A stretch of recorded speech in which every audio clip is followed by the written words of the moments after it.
Alors il y a des fois où je voudrais bien me changer un peu les idées et je voudrais bien un peu sortir, quoi. Le problème, c'est que quand je sors, je croise les voisins. Ou même des fois, quand je vois la famille, il y en a toujours un pour me dire « Dis donc, ça fait 2 ans quand même, là. T'as pas l'air bien malade. Enfin, tu pourrais y retourner, quoi. Tu crois pas que t'es un peu feignant ?» Et donc, c'est ça qui porte, lui, quand il arrive dans mon bureau. Voir l'assistante sociale de la Sécu. Il a cette image de cassos, là.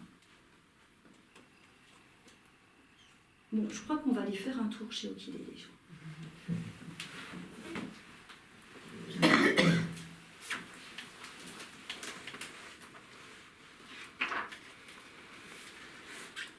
Quand il est né, Okilele n'était pas beau. Ses parents, ses frères, sa sœur dirent « Oh, mais qu'il est laid !» Okilele pensa que c'était son prénom, et chaque fois qu'il l'entendait, il se précipitait.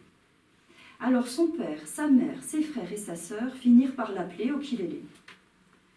Surtout ses frères et sa sœur, qui aimaient beaucoup l'appeler. Un jour, il vit qu'il n'avait pas la même tête que les autres. Il décida de se fabriquer un masque pour être comme tout le monde. Alors parfois, Okilele attachait les gens de sa famille avec des cordes pour parlophoner tous ensemble. Il arrivait à bien les attacher, il n'en oubliait aucun. Mais à chaque fois, son parlophone était trop serré et les choses ne marchaient pas du tout comme il le voulait. Donc Okilele me fait penser à ces gens en arrêt qui, eux aussi, ils ont l'impression de ne pas être comme tout le monde. Alors par rapport à cette question d'identité, là, l'identité sociale, en fait, c'est un... Si on va regarder du côté de la sociologie, l'identité sociale, elle se construit à partir de la valeur qu'on se donne vis-à-vis des autres, par rapport à la place, et la position et la distance qu'on occupe par rapport aux autres. Ou du coup, en tant que travailleur, le statut social du travailleur, il inscrit dans un ensemble, il va se construire une identité vis-à-vis de ses collègues, de sa famille, de ses voisins, etc. Quand une personne se retrouve en arrêt de longue durée, l'arrêt va venir bousculer toutes ces choses-là, tout ce qui relève de ce statut-là. La maladie, parfois le handicap, ce qu'on n'arrive plus à faire tout seul, ça va venir complètement modifier, du coup, quelquefois la place dans la famille ou la place dans tous ces ensembles-là qui sont traversés par les gens. Et l'identité sociale des gens, elle se trouve complètement déconstruite. Et alors mon job, moi, par rapport à ça, en tant qu'assistante sociale à la Sécu, mon job, c'est un peu d'être les fils du parlophone. Alors pour ça, je vais aller je les rencontre, je les écoute, je vais essayer de comprendre avec eux quel est le problème, essayer de comprendre ce qu'ils sont, on va essayer de comprendre ensemble plutôt, ce qu'ils sont en capacité de faire seuls et là où ils ont besoin d'un coup de main. Je vais essayer de comprendre les contraintes auxquelles ils sont tenus et après je sors de ma caisse de sécu les outils dont on aura besoin pour trouver des solutions à ces problèmes. Alors il y a Hugues par exemple, quand je le rencontre. Alors Hugues, c'est le grand gaillard, le rugbyman, quoi, costaud, quoi. Il a 50 ans, ça fait un peu plus de 20 ans qu'il bosse dans une boîte, une industrie où il fabrique des tournevis. C'est quelqu'un qui a toujours été très engagé, il est représentant du personnel, il est engagé au niveau syndical. Et quand je le rencontre, moi il est en arrêt depuis 18 mois, parce qu'il a les épaules complètement abîmées, il s'est fait opérer des épaules. Mais malgré ces opérations, en fait, il ne pourra plus lever les bras plus haut que ça, quoi. Il ne peut plus porter de charge lourde. Alors quand je le rencontre, je vais lui parler du dossier à la maison du handicap, là, pour qu'il soit reconnu travailleur handicapé. Mais en fait, ce que je vais surtout entendre, c'est ce qu'il me dit, c'est « je me sens plus capable, je me sens inutile ». Alors je lui propose de participer à un atelier qui se fait dans le service, où les personnes en arrêt de travail peuvent aller. Et en gros, l'idée, c'est il y a des informations sur les différents droits autour du handicap, et puis tout un travail en groupe autour de qu'est-ce qu'il est possible de faire sur les compétences des personnes. Et quand il revient de ce groupe, il me dit vous savez, en fait, là où ça m'a fait du bien, c'est que je me suis rendu compte que je n'étais pas tout seul à vivre là ce que je vivais, toutes les conséquences de cet arrêt-là. Je me suis aussi rendu compte que finalement, j'étais encore capable de plein de choses. Et surtout, ce qui m'a fait du bien, c'est que dans ce groupe, moi, vu que j'étais représentante syndicale, il y a des choses que je connaissais sur le droit du travail. Et j'ai beaucoup aimé, du coup, partager ça avec ceux qui étaient là. Et alors, Hugues, il va être licencié pour inaptitude à la fin de son arrêt. Il ne pourra pas reprendre son emploi. Mais après ce licenciement, il va faire une formation et il va retrouver un emploi pour être surveillant de nuit dans une maison d'enfants. Et pour l'avoir revu, il a pu me partager que c'est un métier où il s'est éclaté à nouveau, quoi. Il a retrouvé une place. C'est pas chouette, ça, hein? Ouais, mais alors attendez, parce que je vous ai quand même dit, je bosse à la Sécu, la sécurité sociale. C'est quoi la première image qui vient souvent en tête ou qu'on entend dans les médias quand on parle de la Sécu? De quoi on cause quand on parle de la Sécu? Le trou. Ah bah oui, quand même. Vous ne croyez pas qu'on n'allait pas en parler, quoi. Le trou de la Sécu. Alors là, si on fait un petit retour dans l'histoire, donc je vous ai raconté l'ordonnance d'octobre 45 et l'Institut la Sécu. Ça y est, ça existe. Enfin, elle l'a créé. C'est Ambroise Croizat, qui est ministre communiste du Travail, qui est chargé de la mise en œuvre du coup de cette sécurité sociale. Et là, alors comment ça se passe? C'est au bout de quelques mois, en août 46, donc même pas un an après, il y a 123 caisses de sécu qui existent et qui fonctionnent sur le territoire français, et 113 CAF, les caisses d'allocation familiale. Ce qui s'est passé, c'est que pour la mise en œuvre de la Sécu, ce sont les représentants syndicaux de la CGT qui, après les journées d'embauche, enfin les journées d'usine, allaient dans les combles mis à disposition par les mairies, dans les départements, là, pour traiter les premières feuilles de remboursement de soins, les premiers paiements de retraite, etc. C'est comme ça que ça s'est mis en place, la Sécu. Dans un pays en sortie de guerre, en 9 mois, voilà, c'est sorti. Moi, cette histoire, je l'ai redécouverte en regardant le film La Sociale. Donc, j'ai mis l'affiche. C'est un film de Gilles Perret qui, en suivant Jolfred Fregonara, c'est justement un des représentants, je crois que c'était le secrétaire général de l'Union départementale CGT de Savoie, qui racontait cette histoire. De Haute-Savoie, Ah pardon, oui, on a une Savoyarde dans la salle. C'est comme genre si je disais, la Haute-Saône, elle passe du Jura ici, vous voyez, c'est un truc qu'on n'a pas le droit, quoi. Mais excuse-moi. Donc, Haute-Savoie. Et il raconte ça, il raconte cette histoire-là. En 9 mois, quoi, ils ont créé ça. En 67, il y a une première réforme qui vient bouger un peu des choses à la Sécu, c'est la réforme Jeanneney. Cette réforme, en fait, ce qu'elle va instituer, c'est le paritarisme. C'est-à-dire que là, au niveau de la gestion des caisses de sécu, c'est partagé à 50% par les syndicats ouvriers, 50% par les syndicats patronaux. Là, le rééquilibrage des rapports de force, bon, c'est plus compliqué. Au début des années 80, il y a une réforme qui va venir geler le taux de cotisation. Une cotisation où on cotise en fonction de ses moyens, ce qui m'alimente. En 90, il y a sous Rocard la création de la CSG, la contribution sociale généralisée, qui était instituée pour rembourser le déficit de la Sécu. Ouais, alors la petite différence, c'est que la CSG, c'est un impôt qui est collecté par l'État. Ce n'est pas une cotisation versée dans les caisses de la Sécu.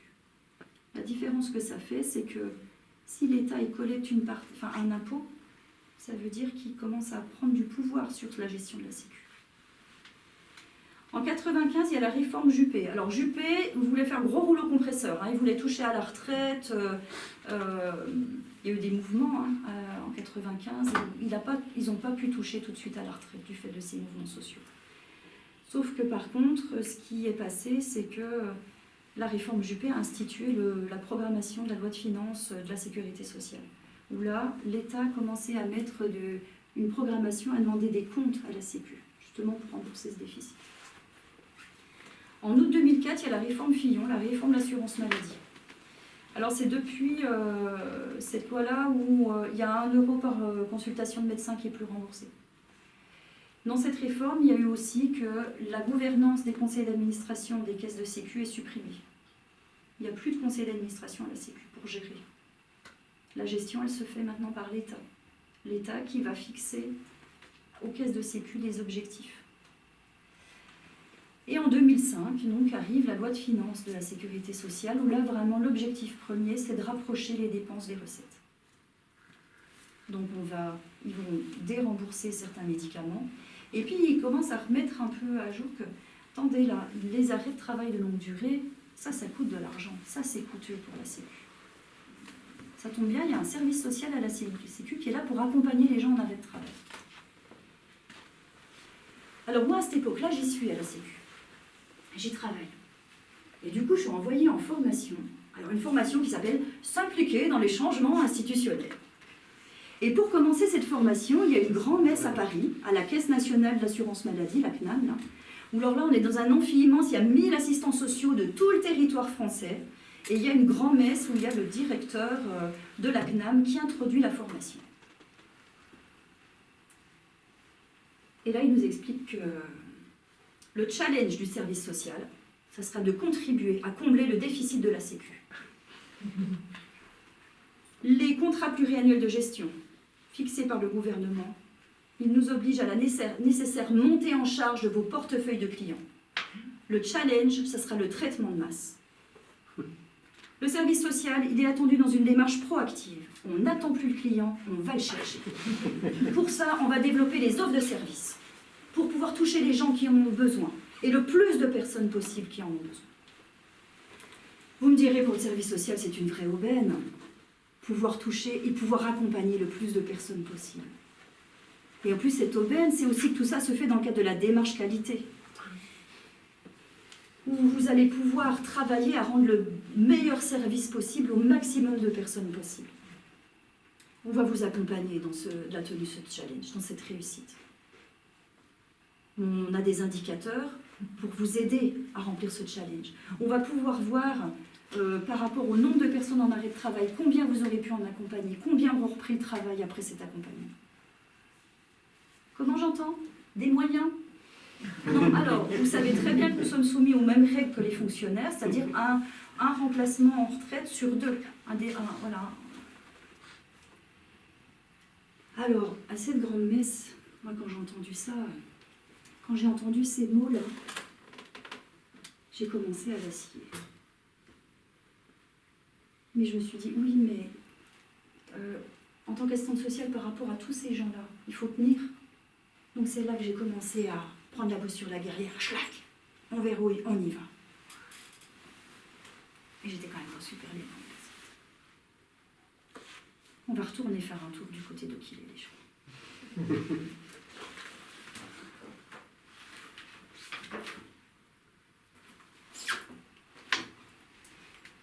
Alors Okilélé se cachait sous l'évier pour pleurer. Il y restait des heures entières. Et là, on le laissait tranquille. Et même on l'oubliait. Okilélé décida de s'installer sous l'évier. Il construisit un lit suspendu et quelques meubles avec tout ce qu'il trouvait dans la poubelle et qui pouvait encore servir. Il entreprit aussi de se coudre une cape pour se protéger du froid et de la pluie. C'est alors qu'il rencontra Martin Réveil. Okilélé répara Martin Réveil qui avait été cassé et jeté à la poubelle. Ensuite, Okilélé brancha l'électricité.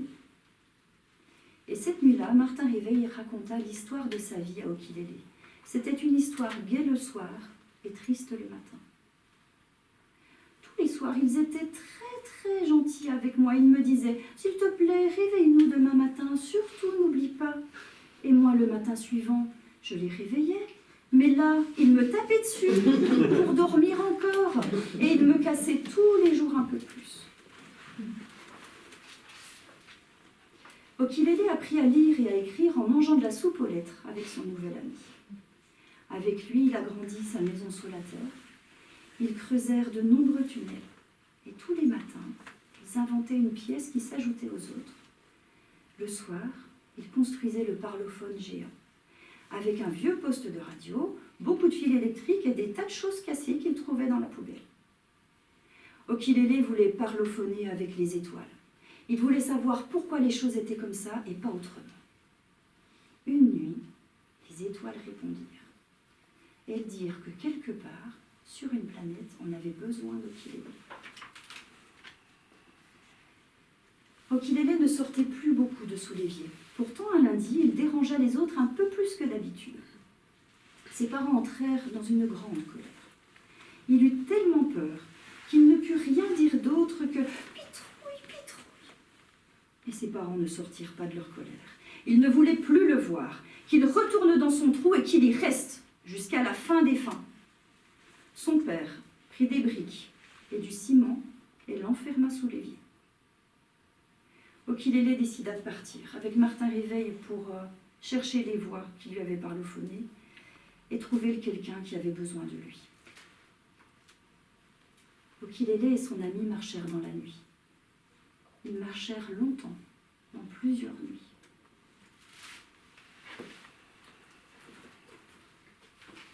Alors un jour, notre chef nous apprend que la direction nous offre la possibilité d'écrire le projet de service, de construire ensemble le projet du service social à la crâne. Alors moi, je m'engage à fond, je suis là. Je vais à tous les ateliers, j'écris beaucoup, j'y crois. Pendant 1 an, ça dure, il y a des réunions, on travaille dessus. Et au bout d'1 an, en 2011, là, on est invité à une autre grand-messe. Alors une grand-messe à Dijon, donc c'est un peu plus petit qu'à Paris. On se retrouve dans une salle avec les 100 assistants sociaux de Bourgogne-Franche-Comté. Et là, donc, il y a un PowerPoint, il y a un diaporama qui nous présente, du coup, les différentes étapes de ce projet de service. Et arrive la slide, comment on dit pas en anglais ? Diapositive. Oui, voilà, la diapo, où on parle des valeurs du service social. Alors là, il y a le directeur adjoint qui se relève, qui réajuste son costume 3 pièces, Bernard Tapie, qui prend la parole. Oui, parce qu'il s'appelait vraiment Bernard Tapie. Qui réajuste, donc range son portable dans la poche, qui dit « Ah oui, les valeurs du service social. » Bon. Je vous avoue que j'ai eu quelques surprises, j'ai quelques étonnements sur cet endroit-là du projet de service. Dans les ateliers, vous avez beaucoup parlé des valeurs humanistes. Les valeurs humanistes. Qui aujourd'hui serait capable de me donner une définition des valeurs humanistes ? Écoutez, nous sommes en 2011 quand même, il faut savoir vivre avec son temps. C'est un terme un peu désuet, quoi. Du coup, j'ai ôté les... Pour moi, ça n'a plus de sens aujourd'hui dans ce qu'est le service social. J'ai fait ôter les valeurs humanistes. Mais par contre, il y a quelque chose d'autre qui m'a surpris. Il y a un terme qui, pour moi, manque dans les valeurs du service social. Et que j'ai ajouté, par contre. C'est l'efficience. Alors moi, quand j'entends que l'efficience, juste pour préciser, c'est un terme économique qui, en gros, le principe, c'est travailler à rendre le meilleur service possible avec le moins de moyens possible. Quand j'entends que l'efficience est venue remplacer les valeurs humanistes au service social, là, je me suis sentie trahie.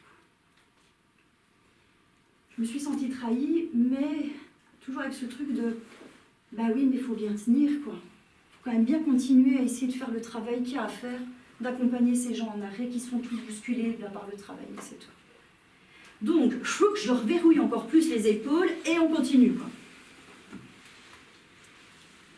On continue, mais c'était pas simple. Et je crois qu'on va retourner faire un tour avec Okilele encore un peu.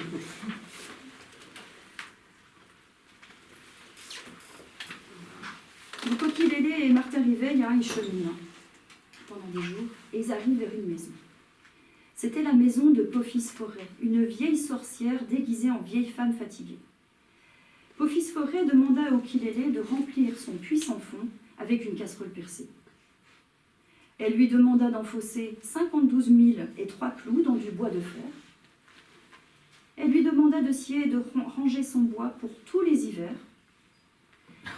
Elle lui demanda 9 petits déjeuners par jour, et même la nuit. Elle lui demanda d'arrêter son ami Martin Réveil. Mais Okilele refusa. Et il reprit son chemin. Martin Réveil était content. Il n'aimait pas du tout Pophis Forêt. Elle usait tellement les gens qu'il n'en restait plus que les os. Et après, elle plantait les os autour de sa maison. Parce que dans ces années-là, 2010, c'est aussi les années où, en fait, la souffrance au travail a commencé à se voir de plus en plus, à faire de plus en plus de victimes et donc de gens en arrêt de travail. Alors, comment ça se voyait? C'est que, moi, par exemple, il y a Léa que j'ai rencontrée, qui est psychologue, qui bosse dans un établissement pour personnes âgées. Ce qu'elle me dit, c'est « Moi, je me sentais dépassée. J'avais l'impression qu'on m'en demandait plus que ce que je pouvais en faire. Je me suis investie de plus en plus dans le travail et la vie personnelle passe au second plan. Moi, ce qui m'a le plus marqué, c'est un collègue, un grand bonhomme, 1m90, 90 kg, qui pleurait tous les jours devant la directrice qui faisait 1m50, qui pesait 50 kg. Oui, à Chantal, elle bosse dans un commerce où elle vend du matériel pour les entreprises du bâtiment. Elle dit, mais on abusait de moi. Plus j'en faisais, plus il fallait en faire. Au début, on était 4 pour gérer 2 services. Puis après, je me suis retrouvée toute seule. Le jour où tu es en voiture et que tu te dis que la seule solution pour sortir de tout ça, c'est de rentrer dans un arbre, tu te dis qu'il y a un problème. J'avais des insomnies, j'étais des nuits et des nuits sans dormir. Et je ne pensais même pas que c'était à cause d'une overdose de travail. Où il y a Franck. Alors Franck, il est ouvrier dans une industrie plastique depuis 30 ans. Et Franck, c'est le gars consciencieux, quoi. C'est à lui qu'on confie la presse particulière qu'il est le seul à savoir régler, etc. C'est à lui qu'on confie les intérimaires parce que les patrons, enfin les chefs là d'atelier, ils savent qu'il va bien les former. Et Franck, ce qu'il dit, c'est, en fait, mon chef, il me faisait toujours des reproches, comme quoi je tenais pas les cadences, comme quoi je faisais pas ce que j'avais à faire. J'ai commencé à en parler aux autres pour dire que le chef, il m'engueulait tout le temps. Si j'avais rien dit, j'aurais très mal fini. J'étais prêt à me faire tomber dans les escaliers exprès pour ne pas retourner à l'usine. C'est un engrenage. On se demande ce qui peut nous en faire sortir. Puis je pourrais aussi vous parler de Martine, cette aide-soignante qui bossait dans un établissement pour personnes polyhandicapées et qui a constaté de la maltraitance de certains de ses collègues sur des personnes polyhandicapées. Elle les a dénoncées, ces maltraitances. Elle en a parlé à son chef, elle en a parlé au médecin du travail. Elle l'a signalé à l'agence régionale de santé. Tout ce qu'on lui a répondu, c'est qu'il fallait qu'elle se taise. Elle n'a pas réussi à se taire. Elle a fait une tentative de suicide dans le bureau de sa chef. Elle s'en est sortie, mais à quel prix ? Et en fait, moi, tous ces gens, quand ils arrivent dans mon bureau, ce qu'ils me disent, c'est « Non, mais c'est parce que moi, je suis trop fragile. J'ai pas tenu, mais je suis désolée. Puis je me sens coupable d'être en arrêt, là, d'être à la charge de la société. » Ils me disent ça. Mais sur la souffrance au travail, le burn-out, le syndrome d'épuisement professionnel, en 2019, l'Organisation mondiale de la santé, elle a commencé à le reconnaître. Elle le définit comme ça. C'est un syndrome qui résulte d'un stress chronique au travail qui n'a pas été géré correctement et qui se caractérise par un sentiment d'épuisement, du cynisme et par des sentiments négatifs liés à son travail et où l'efficacité professionnelle est réduite. Alors sur la souffrance au travail, il y a tous ces termes qu'on emploie et toute cette discipline qui touche aux risques psychosociaux où là des praticiens, dont Christophe Dejour, Vincent de Goljac, ont construit une méthode pour évaluer ces risques psychosociaux. Où ces risques psychosociaux, s'ils sont présents, ils augmentent les risques qu'on développe des troubles psychosociaux, qui peuvent être le burn-out, mais aussi des problèmes cardiaques, des suicides au travail, etc. Et en fait, cette méthode d'évaluation des risques psychosociaux, ils vont regarder dans les prescriptions de travail, quelle est la cadence qui est demandée aux gens qui travaillent, quelles sont les charges de travail qui sont demandées. Ils vont aussi regarder comment est organisé le travail. Est-ce que les missions confiées aux salariés le sont de façon précise ? Est-ce qu'on est en présence d'injonctions paradoxales ? Ils vont regarder quel est l'état des relations au travail. Ils vont regarder quel est l'environnement physique et technique. Est-ce qu'il y a des risques, par exemple, d'exposition à des produits chimiques dangereux ? Ils vont regarder l'environnement socio-économique de l'entreprise. Est-ce que c'est une boîte qui est en bonne santé économique ou pas ? Et en fait, ils croisent tout ça pour pouvoir dire, attention, là on est en situation de risque psychosociaux, que les gens ils aient des troubles. Alors en mai 2019, quand l'OMS ils ont reconnu le syndrome d'épuisement professionnel, il y a Muriel Pénicaud qui était ministre du Travail à l'époque, qui a dit oui, non mais attendez, on ne peut décemment pas reconnaître les syndromes d'épuisement professionnel comme maladie professionnelle. Parce qu'on sait quand même bien tous que si ces gens y tombent, c'est sûrement qu'ils ont des problèmes personnels dans leur famille, quoi. Il y a des choses, c'est eux, quoi. Ils renvoient ça à l'individu. moi, quand je l'ai entendu, j'ai trouvé ça ça m'a fait bondir, quoi. Pourquoi? Parce que je trouvais ça complètement injuste par rapport à ce que vivent ces gens-là, ce dans quoi ils sont pris. J'ai trouvé hypocrite.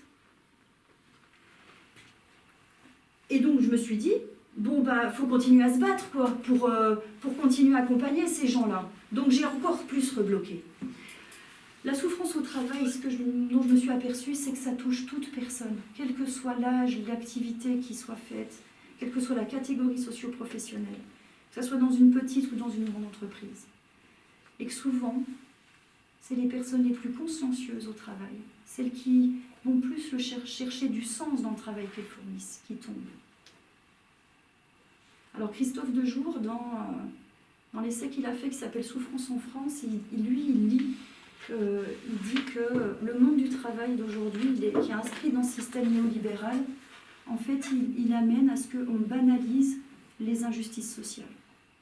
C'est-à-dire que dans cette guerre économique de la mondialisation, là, qui instille la peur chez chacun de nous, ça provoque des mécanismes où, pour se défendre, pour se protéger, on accepte de travailler plus, on accepte de travailler mal, on accepte ces prescriptions de travail qui sont de plus en plus éloignées avec le travail qui est plus réellement fourni. On accepte l'absence de reconnaissance et on accepte ce mensonge institué, quoi. Et que ce monde du travail qui laisse plus de place à l'humain, qui ne respecte plus les 4 éléments clés du travail, c'est ça qui fait souffrir les gens. C'est ça qui fait que les gens tombent malades. Alors je pourrais aussi vous dire que la souffrance au travail, ça fait 12 000 morts par an. Ça fait 3,2 millions de personnes en risque d'épuisement professionnel chaque année en France. Ça, c'est des chiffres avant Covid. Depuis le Covid, ça monte. Je pourrais vous dire que ça fait 4000 infarctus par an qui sont dus au travail, que ça fait 400 suicides par an dus au travail. Je pense que vous l'aurez compris, je ne suis pas très chiffre, donc je ne vais pas vous en dire plus. Mais alors, du coup, moi, dans tout ça, en mars 2020, au moment du confinement, les premières semaines, je me suis retrouvée en télétravail forcé, comme beaucoup d'entre nous, dans mon salon, à ne plus pouvoir voir les gens, à être à côté d'eux. Du coup, je pouvais juste les appeler. Ou au bout du fil, j'avais des gens qui étaient apeurés. Moi-même, j'avais la trouille. Enfin, j'étais pas tranquille, mars 2020. Et j'avais des gens apeurés au téléphone. Des gens qui étaient en arrêt avant, qui étaient déjà en galère financière et qui là, la Sécu était injoignable, les services, les administrations étaient fermées. Et j'étais la seule, du coup, qui faisait lien entre eux et du coup, le revenu là qui faisait que, leur arrêt maladie, quoi. Et donc ces gens qui étaient déjà un peu en galère financièrement, là avec le Covid, avec le confinement, ils se sont retrouvés encore plus en difficulté. Et ce qui s'est passé, c'est que dans les premières semaines, donc la Sécu a fermé, tout le monde a télétravaillé plus ou moins. Et nous, très rapidement, en tant qu'assistante sociale, on a eu besoin de pouvoir faire appel aux commissions d'aide financière auxquelles on faisait appel, parce que les gens étaient en galère. Donc on voulait déposer des demandes d'aide financière. Le problème, en fait, c'est qu'on a appris que le service de la Sécu qui s'occupait des aides financières avait été fermé. Parce qu'elle avait été jugée comme activité non essentielle au niveau de la Sécu. Et moi, je me retrouvais dans mon salon avec les gens au bout du fil. Où je me retrouvais aussi dans mon salon en tant que maman de mes 2 ados collégiens, et donc à gérer aussi l'école à la maison. Il y a un moment, je me suis dit, non mais je ne peux pas tout faire, il faut que je fasse un choix. Donc je me suis dit, je suis maman, la priorité aux enfants. Pendant une semaine, je suis restée, j'ai dit, non, je ne travaille pas, je m'occupe de mes enfants. Puis au bout d'une semaine, je me suis dit, mais sauf que les gens que j'accompagnais, j'étais leur seul lien. Si je ne travaille pas, du coup, ils n'ont plus personne. Donc j'ai repris le travail à essayer de faire ce que je pouvais. Mais complètement étirée dans tout ça. J'ai commencé à devenir aigrie, quoi. Et puis un peu à crouler sous tout ça. Alors les gens me disent, ouais, mais au bout de 18 ans de faire ce travail d'assistante sociale, tu vois, tout le temps écouter des gens en difficulté, en souffrance, c'est ça aussi qui peut te peser, qui fait que là, tu arrives au bout, quoi. Mais en fait, moi, je crois que c'est pas... Ça. Moi, j'ai aussi rencontré pendant ces 18 ans tellement de gens qui m'ont appris J'ai aussi tellement